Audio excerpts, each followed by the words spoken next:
বিশ্বনবী সাহাবাদের নিয়ে দাঁড়ালেন, লম্বা লম্বা কাতার হলো। সাহাবীদের কাতারের শেষে সাইয়েদনা জিবরাইল 1,40,000 ফেরেশতাদেরকে নিয়ে জানাজায় শরীক হলেন। বিশ্বনবী 4 তাকবীর দিয়ে জানাজা পড়লেন, আল্লাহু আকবার, আল্লাহু আকবার, আল্লাহু আকবার, আল্লাহু আকবার। 4টা তাকবীরের মধ্য দিয়ে জানাজা শেষ করলেন।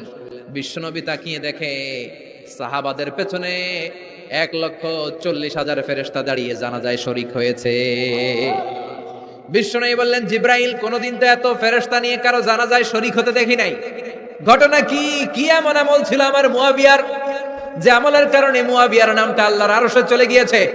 উঠতে বসতে চলতে ফিরতে সব সময় আপনার এই সাহাবী পড়তে থাকতো, কুল হুয়াল্লাহু আহাদ, আল্লাহুস সামাদ, লাম ইয়ালিদ ওয়া লাম ইউলাদ ওয়া লাম ইয়াকুল লাহু কুফুয়ান আহাদ।